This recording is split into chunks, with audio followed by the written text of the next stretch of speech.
Um assunto muito importante, gente. Estamos recebendo a Giana Zanin, que é enfermeira especialista em saúde mental, neurociência das emoções, da Secretaria de Saúde do município de Itapema. Primeiro, te cumprimentar, Giana, que bom que você está aqui com a gente para falar de um assunto tão importante que é a saúde mental do trabalhador. Tudo bem? Boa noite. Tudo bem, boa noite, é um prazer estar aqui falando desse assunto tão importante, né? Algo que foi já tão velado e que hoje a gente precisa falar, que é a saúde mental, né? Perfeito. Aliás, falar um pouquinho da Giana, a Giana já conheço há algum tempo, né? Quantos anos de Secretaria de Saúde lotada no nosso município, Giana? 24 anos. 24 anos, hein? 24 anos, é uma história no município, né? É uma história, né? E eu acredito que você, além de ver muita coisa nesse tempo todo, e falando de saúde, né? Nós tivemos aí progressos, mas também dificuldades e muitas, né? Tivemos, mas eu acho que a gente conseguiu avançar muito, né? Há 24 anos, quando eu cheguei aqui, nós tínhamos um cenário e ele foi evoluindo, né? Eu digo que até a passos largos, e hoje nós temos uma saúde muito mais estruturada, né? Nós temos uma população que cresceu muito também, a saúde, assim como todo município teve que acompanhar esse crescimento, mas hoje eu acho que nós temos muito mais estrutura, obviamente, do que tínhamos no passado, né? E com 24 anos aqui a gente vê muita coisa, né? Vê muita coisa acontecer, vê muita coisa entrar, muita coisa sair, então realmente dá para escrever um livro, né? Com certeza. Por favor, né? E nos chame aí pra noite de autógrafos. Ô, Giana, eu vou começar hoje um pouquinho diferente, mas destacando, não sei se vocês vão concordar, tanto a Giana como a Lívia que está com a gente aqui, eu sempre convido ela a participar. Um antes a pandemia e um depois para a saúde mental, ou eu estou equivocado nessa afirmação? Não, você está completamente certo, né? A saúde mental, até a pandemia a gente caminhava, a gente engatinhava, depois disso a gente teve que correr, porque a pandemia, de que ela revelou muito daquilo que estava escondido dentro de nós. Nós já tínhamos adoecimentos, nós já tínhamos crises nas famílias, nós já tínhamos pessoas doentes, só que a pandemia, quando a gente, acho que ficou de frente para a morte, a gente ficou de frente para coisas que a gente não estava acostumado, né? Ela escancarou. Ela escancarou, né? Muita síndrome do pânico, muita depressão. Tem pessoas que até hoje não conseguiram voltar à sua normalidade. Muitas pessoas até hoje vivem ainda em algum tipo de confinamento. Então, assim, a pandemia, eu acho que ela despertou dentro de nós coisas que estavam adormecidas e que aparecem só em momentos de crise, né? A gente fala que crise, guerras, elas liberam muito do emocional, porque o ser humano é colocado diante daquilo que ele mais teme, que é a morte. Então, quando a gente é colocado diante de uma situação dessa, aquilo que está lá guardadinho, que a gente poderia conseguir conviver naturalmente a vida inteira, ele vem muito rápido e a gente tem que dar conta de coisas que a gente não estava pronto para dar. Então, com certeza. E aí os profissionais tiveram que correr atrás também, a gente teve que se especializar, a gente teve que criar atendimentos online, que eram coisas raríssimas. Hoje a gente atende online e é super efetivo, tanto quanto o presencial. Então, a gente teve que se reinventar, com certeza. E aí aquela palavra também, aceleração, ela se multiplicou, né? Acelerado mesmo, todo mundo acelerado. E quando a gente traz isso para o campo não só da iniciativa privada, como no serviço público, os trabalhadores, como é que ficam nessa situação aí? Nós falávamos desde muitos anos aqui da competição, da atualidade, onde muitos trabalhadores perderam empregos, embora tenha outras profissões nascido, mas em resumo, como é que encara, né, o trabalhador nessa seara aí de tantas informações e de tanta ansiedade, né? Você falou mais de uma vez aqui a palavrinha ansiedade. Eu acho que tá todo mundo ansioso, né? A ansiedade, ela nunca esteve tanto em alta, né? As pessoas falam de ansiedade. E hoje se fala muito em crise de ansiedade, né? Crise de ansiedade, temos a crise de pânico, que é uma ansiedade mais exacerbada e pontual, e nós temos muito hoje, tá muito em alta o TDAH, né? Tudo é TDAH, porque as pessoas estão ansiosas, elas não conseguem colocar o foco naquilo que precisa, aí a gente coloca a desculpa no TDAH. Então, com certeza, todo mundo tá mais acelerado, a internet acelerou, né? O telefone celular que a gente vive na mão, olhando, se nutrindo de informações muitas vezes inúteis, né? A gente tá tendo um apodrecimento, é até um termo que agora eu não me recordo, mas que fala de um apodrecimento do nosso cérebro por conta de tantas informações rápidas e inúteis. Porque quando você abre seu Instagram, seu TikTok, você vai achar uma notícia importante, aquilo que vai te acrescentar, mas depois dela vem 15 coisas desnecessárias. Só que tudo que você vê, você vai armazenando na sua mente. Então tá ali. É coisa que você não precisa. Você não precisava armazenar tudo isso. Aí o funcionário, o servidor, ele vem nessa, eu preciso crescer, eu preciso dar mais de mim, eu preciso fazer mais. Só que ele não dá conta, porque ele não está preparado para isso. Aí novamente a ansiedade. Aí a gente vem para um mundo irreal de Instagram, onde todo mundo é perfeito, todo mundo é lindo, né? Que não é a realidade. Aí a pessoa vai lá, entra na comparação. Mais ansiedade, ou seja, a gente está num ciclo repetitivo disso. E aí a gente pode colocar também as nossas crianças, né? Eu ia te perguntar isso agora, né? Porque a gente você falou do Instagram, eu pensei nas crianças, porque essa comparação, principalmente com beleza, com poder aquisitivo, a gente ainda tem um filtro que consegue, né, fazer a distinção. Mas e as crianças? Como é que a gente pode... Não dá para tirar, porque principalmente as adolescentes, elas querem estar nas redes. Como é que a gente pode agir para melhorar um pouco isso? Então, eu creio sinceramente que isso vai começar a se desacelerar de uma forma natural, porque a gente já está vendo o adoecimento, né? Essa lei da escola tirar o celular já é algo muito que boa, já reflete isso. Mas eu acho que as crianças, elas estão tendo informação demais, comparação demais e se colocando num lugar que elas não deveriam estar. Eu acho que a gente foi longe demais nisso. E agora, para voltar, realmente é difícil. Eu encontro muitas mães que vêm desesperadas. O que é que eu faço? Meu filho está viciado no celular, minha filha não dá mais conta de estudar, de fazer nada, e aí como é que a gente volta atrás, né? A gente tem que ir dessensibilizando, a gente tem que ir trazendo outras formas de prazer rápido, porque o que o celular traz, né? Essa dopamina barata, essa coisa rápida, e não tem mais nada que dê isso, a escola não vai dar isso, aí ele não vai se concentrar na escola, aí é TDAH. Aí ele não consegue mais ficar em sociedade porque ele quer ficar nesse virtual, né? As pessoas desconectadas fisicamente e conectadas na internet. Então eu acho que a gente vai ter que fazer o caminho de volta. Agora é cada pai, cada mãe entender aonde que isso está doendo dentro da sua família e começar a trazer essa criança para uma realidade física, né, não mais virtual, de uma forma gradual. E os efeitos disso além na escola, né? Que outros efeitos tem essa obsessão pelo celular na fase da infância e da adolescência? Eu acho que é a falta da socialização. A gente vê cada vez mais os adolescentes, principalmente a criança, se ainda consegue, né, dar essa controlada. O adolescente, ele vai criando essa vida própria, né, e ele vai se isolando, ele vai ficando mais trancado no quarto, ele quer menos contato social. E eu tendo muitos pacientes adolescentes com que os pais trazem justamente essa queixa. Ele se isolou no quarto, ele não quer mais saber, até a terapia ele quer fazer online. Para quê? Para não precisar sair de dentro de casa. Então isso traz prejuízos sociais, econômicos, e aí vai, né? E você falou do Instagram e do computador, do celular, mas o videogame também, né? O videogame também. E aí a gente tem esses jogos, né? Tem jogos que são legais, que são até instrutivos, que a criança e o adolescente ele pode aprender, mas tem muitos jogos que vão levar essa mente para um lado mais perigoso. E aí pessoas vão dizer assim, mas não é o jogo que vai fazer o caráter, não, mas é aquilo que você alimenta a sua mente vai reverberar. Se eu só vejo violência, é óbvio que eu vou pensar em violência, que eu vou vibrar nisso, eu vou buscar mais disso, porque o cérebro, ele acostuma, né? Nosso cérebro, ele trabalha por padrão. Então, quando você tem um padrão, eu só vejo isso, eu só ouço aquilo, é como se o meu mundo fosse só aquilo. E aí, dependendo do jogo, é vício, e aí é um outro mundo paralelo, e aí vai, né? E a gente entra numa escala larga disso tudo. Estamos com a Giana Zanin, que é enfermeira especialista em saúde mental, neurociência das emoções, que é também servidora da Secretaria do município, né, da Secretaria de Saúde. E diante de todo esse cenário, a gente abordou também as crianças, tem os pais das crianças que trabalham, né? E aí, além de cuidar da própria saúde mental, tem essa situação que você colocou muito bem, ao ser indagada pela Lívia, em relação às nossas crianças. Como é que faz? E como é que o serviço público entra na vida das pessoas para poder, talvez, eu não diria corrigir, mas orientar? Acho que seria isso, Giana? Eu acho que nós temos o dever, enquanto sociedade, de orientar. A gente precisa trazer a informação. Então, o serviço público, ele vem com um informativo mesmo, trazendo o que pode acontecer, quais são os dados, quais são as consequências. A gente precisa informar esse pai, para esse pai tomar uma decisão.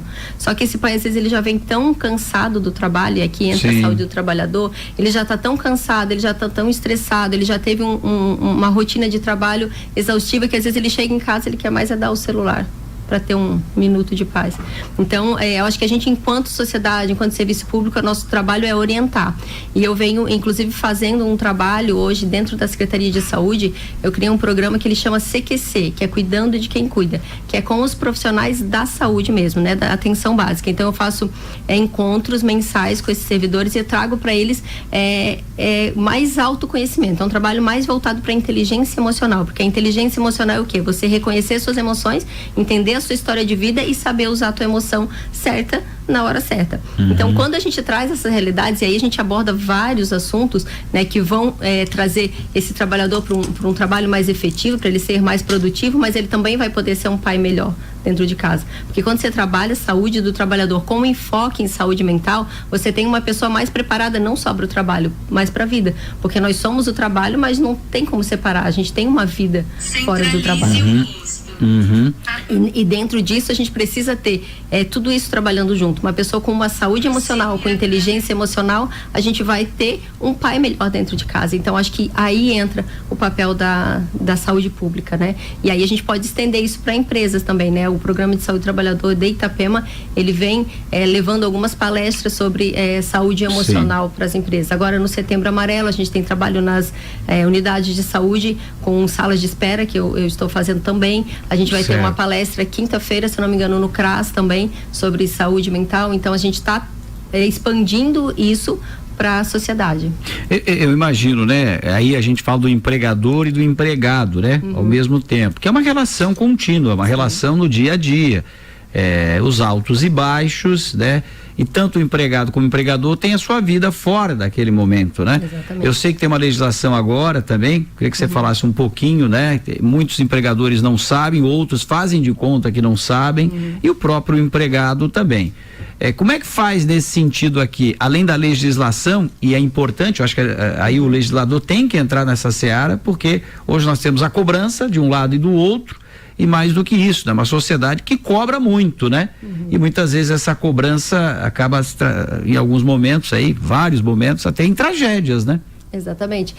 Agora, na verdade, ela existe há muito tempo, né? Que é a NR1, que é a norma regulamentadora 1 do Ministério do Trabalho, que ela fazia a regulamentação justamente dessa saúde do trabalhador. E agora ela vem com uma novidade, que precisa ter gerenciamento de risco psicossocial, ou seja, precisa cuidar da saúde mental desse trabalhador.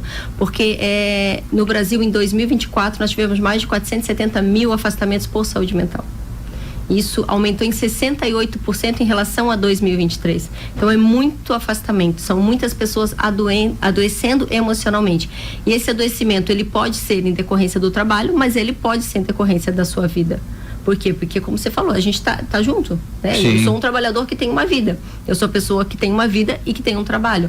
Então, em algum momento, isso tudo se cruza. E como que esse empregador vai conseguir distinguir o que está acontecendo no trabalho, que está sendo gerado no ambiente de trabalho, ou que vem de casa? Aí entra esse gerenciamento. Quando você faz uma boa análise desses riscos, o meu ambiente de trabalho é bom, ou ele me deixa algum risco, aqui tem risco de adoecimento por estresse, tem assédio. Então tudo isso precisa ser verificado agora nessa nova lei. Então essa lei, ela vem para proteger o trabalhador, que vai ser visto, olhado, né? Vem para proteger o empregador, que ele vai poder distinguir, de repente, num processo trabalhista, o que foi gerado no trabalho, o que já veio de casa, né? E aí também resguarda o Ministério do Trabalho, o INSS, que está pagando, né, uma conta aí de todo mundo com os afastamentos. Então, todo mundo vai ganhar nesse processo.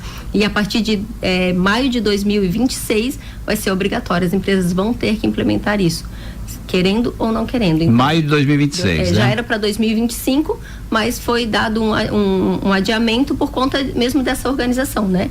As pessoas, isso já existia, mas não era obrigatório, né? Se falava nisso, mas não tinha isso tão explícito na lei. Agora é explícito e obrigatório a partir de maio de 2026. E é impressionante o número de casos, né? O pronto-socorro. Eu, há 3 anos, fui uma vítima, né? Eu passei por uma depressão profunda em 2020, 2021, e depois, eu sempre conto essa história, mas eu acho importante, até outro dia alguém falou, poxa, você contou, parecia a minha história, e depois tive uma crise de ansiedade que eu achei que eu ia morrer, achei que estava tendo um infarto, né? Pânico, e graças a Deus, depois de lá eu tenho me cuidado bastante e tal, E então sentir na pele, então por isso que eu falo, é muito sério, né, o que a gente tá passando aí, e acho que os atos do dia a dia, se a gente conseguir se policiar, não é, Giana? Eu acho que é importante, né? Porque cada um vai ter que fazer sua parte, né? Exatamente. Eu sempre falo que nós precisamos nos conhecer para a gente poder nos cuidar. Porque como é que você vai cuidar de algo que você não conhece? Então, por isso que o autoconhecimento, ele é a chave desse processo. Você precisa ter um autoconhecimento. Quem eu sou, por que eu faço o que eu faço, por que eu ajo da forma que eu ajo, quais são as minhas emoções que estão me dominando no dia a dia, porque as emoções, elas existem. A gente não tem como não sentir. Não vou sentir raiva, não vou sentir medo, não vou ter ansiedade. Eu vou ter, né? Elas são fisiológicas. O cérebro, ela simplesmente, eu entro em contato, simplesmente ele produz. Eu não penso para ter uma emoção. Só que eu não posso viver baseada ou norteada por essa emoção. Quando você falou que você teve uma crise de depressão, isso não começa de um dia para o outro, né? Foram fatores que foram te levando, né, até que um dado momento tem a gota d'água, né? O copo transborda e a gente vai parar no hospital, né? Então, se a gente se conhece, se cuida, e aí você vai cuidando todo dia. Hoje, com certeza, você faz uma higiene emocional, você filtra melhor, né? Isso. A gente começa a escolher as guerras que a gente vai lutar. Exatamente. Né? Você começa a ter só que você começa a falar mais não, né? Os nãos são importantes, né? São muito importantes, né? São protetivos, né? Protetivos. E assim, né? Mas eu espero que a pessoa não passe por isso, né? Porque é muito difícil. Vamos pro intervalo rapidinho, Olivia? Pode ser? Depois a gente volta com perguntas. Tá gostoso aqui o papo, né, Olivia? Com a Giana Zanin, que é enfermeira especialista em saúde mental, está conosco da Secretaria de Saúde. Voltamos em seguida, pode ser? Pode. Com nossa programação. Vamos para as perguntas aqui?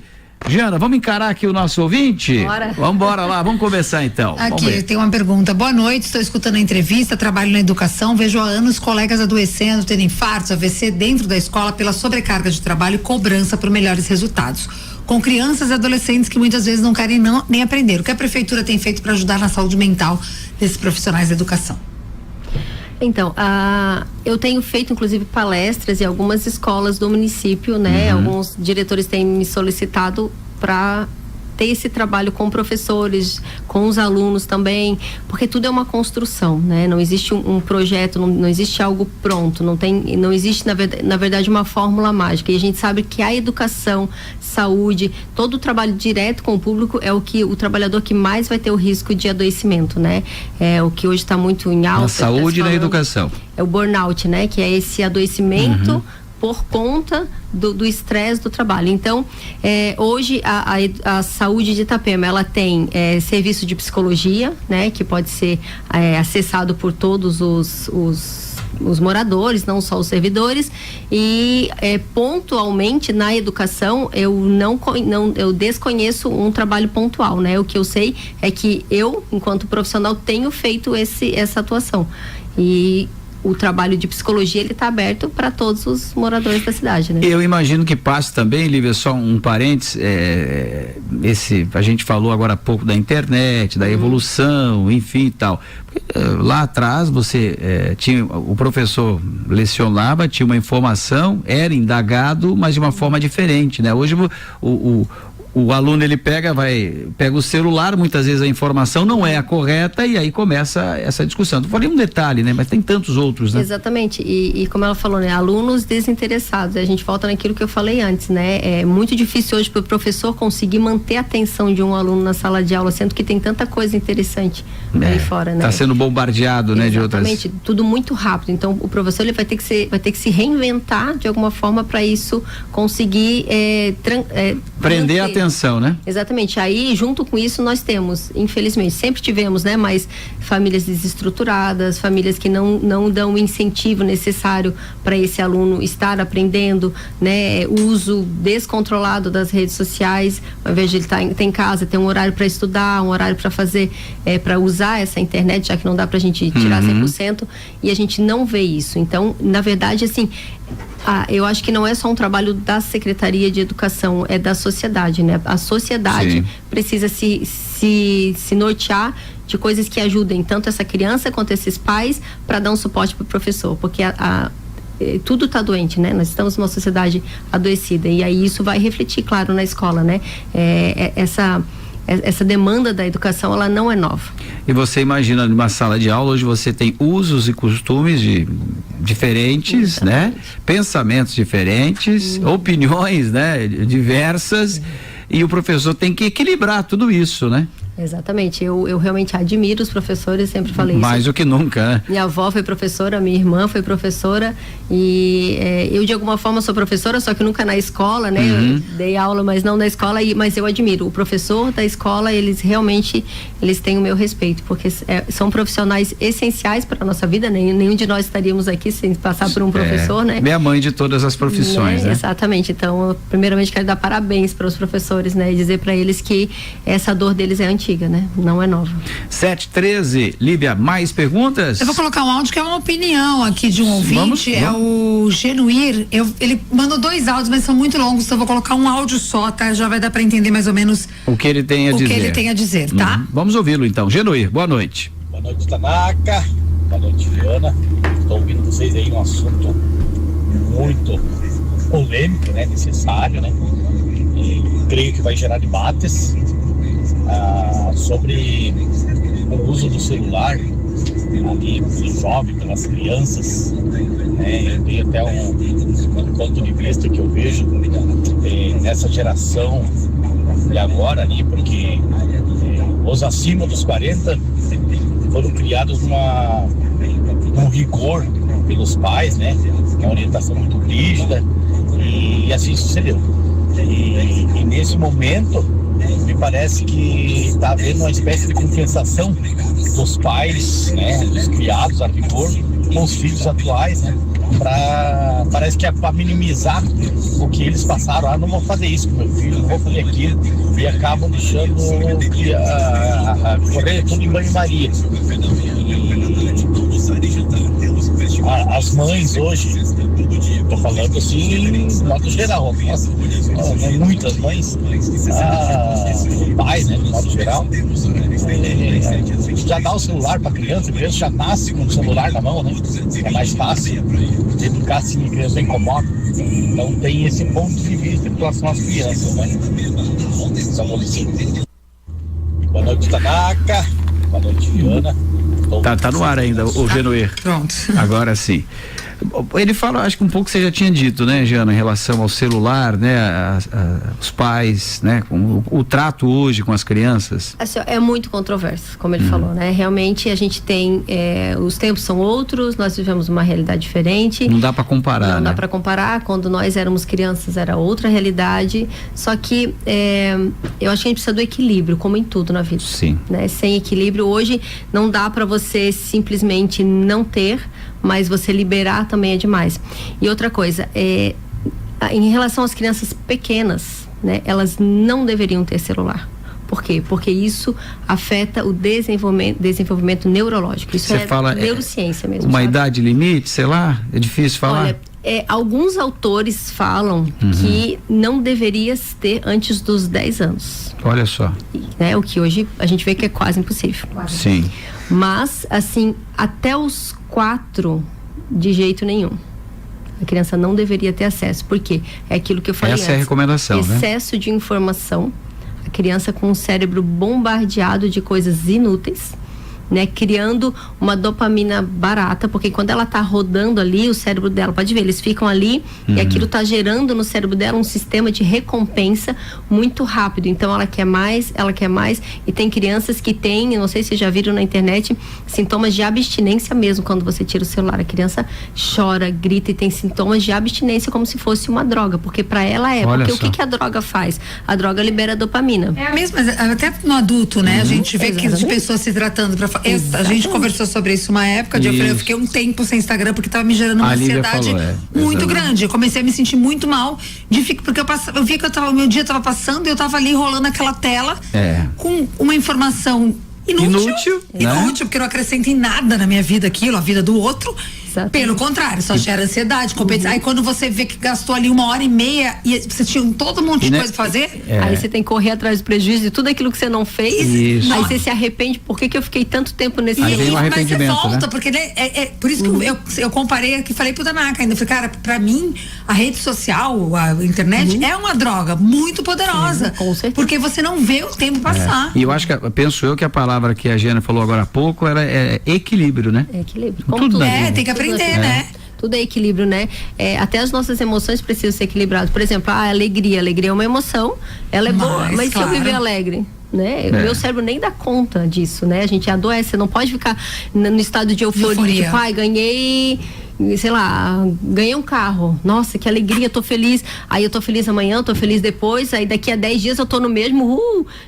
O que vai acontecer nesse cérebro? Ele não dá conta. Então, tudo é equilíbrio. Até a nossa alegria, ela precisa ser equilibrada. Ela precisa de um pouquinho de nostalgia, a gente precisa do medo pra gente não se matar ali, porque se eu não tenho medo, eu saio aqui e atravesso a avenida. Certo. Né? Então, eu preciso do medo. As emoções, elas são necessárias, mas tudo é equilíbrio. E a questão do celular é muito equilíbrio. Agora, assim, existem idades que realmente não deveria a criança ter acesso. Você falou, autores falam em 4 anos, 10 anos, 10 né? anos, alguns autores falam em 10 anos. E 4 anos seria o... É porque assim, ó, na verdade, assim, até os 7 anos, tudo que a criança vive, ela é marcada muito profundamente, porque ela está criando as suas conexões. Então essa ideia dos 7 anos, ela existe mesmo. Existe, ela é real, ela é real. Isso.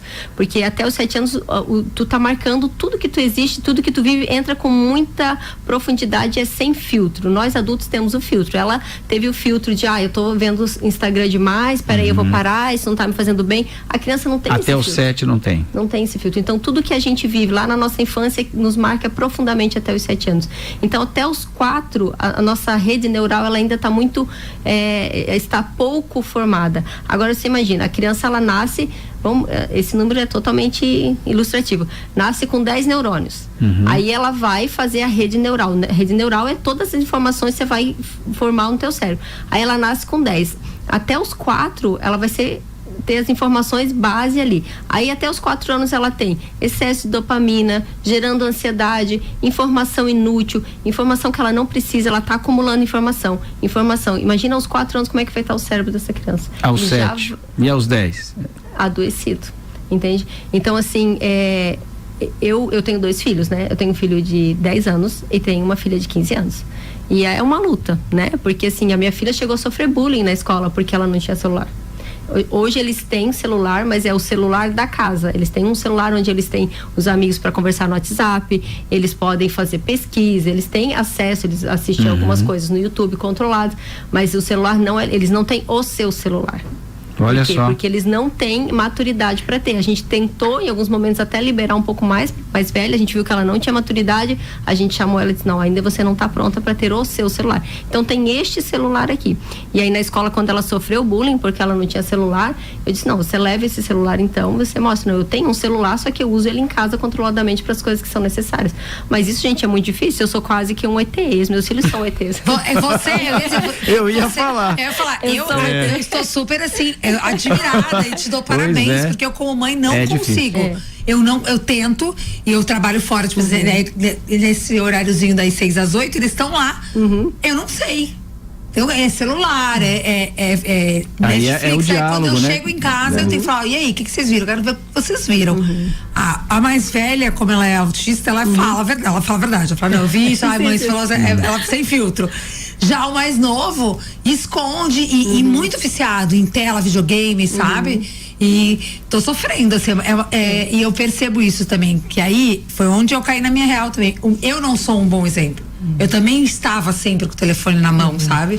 E agora eu tô nessa, eu estou sem telefone, vocês vão ficar sem telefone, todo mundo sem telefone. Consegue ter moral pra falar, né? Porque aquilo, né? O exemplo arrasta. Exatamente. O exemplo arrasta, né? Então, tipo, às vezes eu vejo, porque as crianças não saem. Tá, mas você já olhou se você tá o tempo todo? A criança tá falando com você e você tá lá no celular? Isso acontece muito, eu vejo porque eu fazia, porque agora eu estou bem policiada. Quando eu falo, agora a gente está no momento presente, celular é depois. Eu quero chegar no seu nível de ter o celular da casa. Olha aqui, ó, tem um aqui, acho que você lembra do Leonardo, né? Que da FAAC, né? Há muitos anos atrás, o Léo da FAAC, que eu sempre chamo. Ele tem uma foto aqui com o filho tá, acho que é com um gibi aqui, é o que é? Ai, que demais! Livro, né? Acho que é um livro aqui, exatamente, livros. Ele diz assim, vamos lá, deixa eu só virar aqui, ô Léo, opa, aqui ó, de hoje, Tanaka, olha o celular do Gabriel, e ele coloca ele com livros aí, podem me chamar de rústico, mas sou sistemático, celular é uma porta que abrimos, e nem nós sabemos se conseguimos. Voltar, pensa o mundo deles, livros, tá aí, ó, parabéns, Léo, você também é um ET. Parabéns, não estou sozinha. Não está sozinha. Eu sou uma voz que clama no deserto. Parabéns, irmão. Muitos pais, assim, eu acho que eu me sinto pulso fraco e aí acabo colocando e eu acho que muitos pais também, mães que são sozinhas, né, não tem um companheiro, ou às vezes um pai que cria os filhos. Quem é sozinho eu não tô justificando, gente, entendam isso, não tô justificando, mas é um pouco mais difícil. Explica, né? Justifica, mas explica. Um pouco mais difícil, mas ao mesmo tempo me incomoda porque eu sei todos esses efeitos, né? Como jornalista, sempre entrevistando pessoas que falam e é recorrente. E aí eu penso, se faz mal pra mim, que tenho 46 anos, é como o Léo falou, a gente abriu uma porta que a gente não sabe, a gente entrou nela. E eu acho que tá adoecendo todo mundo. Eu acho que a tendência, se as coisas não melhorarem, é um adoecimento familiar até, sabe? Exato. Dos pais e os filhos. Por isso que a Giana tá aqui com a gente hoje, né? Se tem solução isso, né, Giana? Não é algo com como é que é? Uma varinha mágica, né? Não é. Mas precisa ser construído isso aos pouquinhos, né? Eu acho que é conscientização, né? A gente precisa se conscientizar. E começa dentro de casa. Tudo começa dentro de casa, né? A criança, ela é o reflexo do lar. Se a criança tá adoecida, como que tá essa família, né? A criança não fica doente sozinha, a criança não nasce adoecida emocionalmente. Hoje nós temos, a Vanessa falou na semana passada, internação de criança, internação em saúde mental. Então, né, o que está acontecendo, né? E a gente, como eu falei antes, nós temos lares disfuncionais, nós temos famílias que não estão funcionando. A gente sempre teve, a gente sabe disso, não é uma realidade atual. Mas hoje eu acho que a coisa está pior, porque hoje a gente está delegando a função de educar para o celular, para o YouTube, para a escola, né? Como essa professora falou, o que essa professora está sofrendo é isso, uma família que não está mandando o seu filho educado para casa, para a escola, porque a escola ela vai ensinar, ela vai trazer, né? Tem muitos conceitos que a escola vai trazer, sim, mas o fundamento ele tem que vir de casa, né? A religião do seu filho ela vem de casa, não é a escola que vai dizer os valores, os princípios, né? É o que eu falo aos meus filhos, nós somos cristãos e eu falo sempre para eles, nós temos base cristã, o que nos rege é a Bíblia. Então eles vêm às vezes com questionamento, né? Imagina, né? Adolescentes. E eu falo, gente, vamos ver na Bíblia. O que está na Bíblia? Por quê? Porque é o nosso manual, né? Cada família vai ter o seu manual, digamos, né? O que a Bíblia fala? A Bíblia fala isso, ó, você não pode fazer isso, você não pode fazer isso, isso é errado. Então eu tô construindo neles uma base. Eles sabem o porquê, o não, né? Claro que é difícil eu dizer não para eles no celular. É óbvio que é difícil. Só que eles sabem o porquê que eu tô dizendo não. E assim, eles têm, como eu falei, tem um celular em casa, eles têm o tempo que eles podem olhar alguma coisa, mas eles não têm rede social. Por exemplo, nenhum dos dois tem Instagram nem TikTok. Quando eles querem olhar um Instagram, eles olham o meu do pai, que é um Instagram que não tem nada, né, aparentemente de ruim, porque o algoritmo ele vai te dar aquilo que você fica olhando. Então, o meu vai ter muita receita. Adoro cozinhar.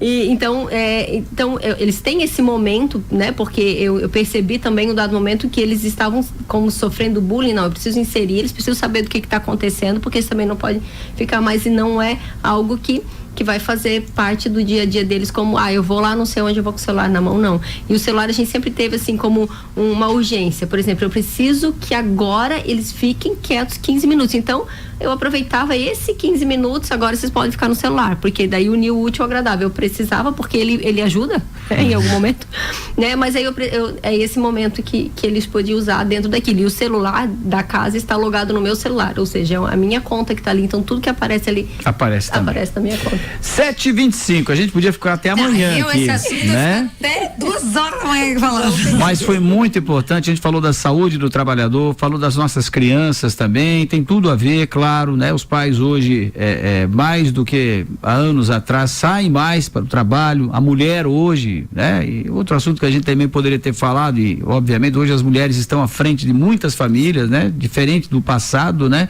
É uma outra realidade, claro. Obrigado, Giana, pela tua presença. A Giana Zanin, que é enfermeira especialista em saúde mental, neurociência das emoções e está, claro, lotada na Secretaria de Saúde do município de Itapema. Foi a nossa convidada de hoje. Quero agradecer aí ao secretário Fafá, né, que nos autorizou, né, a Fran também da comunicação. Sempre eu gosto de citar pessoas que estão abraçadas nessa causa e tantas outras aí. E quando veio a ideia, Vanessa, que passou também essa ideia, nós abraçamos na hora, né? Falar não só uma entrevista, e sim uma semanalmente aí. E vamos fazer mais vezes, com certeza, não só o mês de setembro. Jana, obrigado. Foi a tua primeira entrevista, é isso? Foi. Ao vivo? Muito bem. Na rádio ao vivo? Que isso? Sim. Parece uma veterana aqui. Isso. Eu que agradeço a oportunidade. Eu adoro falar sobre isso, adoro falar, né, para começar. Então, se deixasse aqui, a gente realmente ficaria horas falando, porque eu acho que saúde mental ela é essencial, ela é fundamental. Todo mundo precisa aprender. A gente tem que ter urgência em levar esse tema adiante, porque todo mundo precisa saber o que está acontecendo consigo mesmo, né? A gente não se conhece e a gente quer se governar. Como, né? Exato. Obrigado, Jana. Obrigada. Jana Zanin foi a nossa convidada de hoje. Vamos pro intervalo. Daqui a pouquinho tem mais.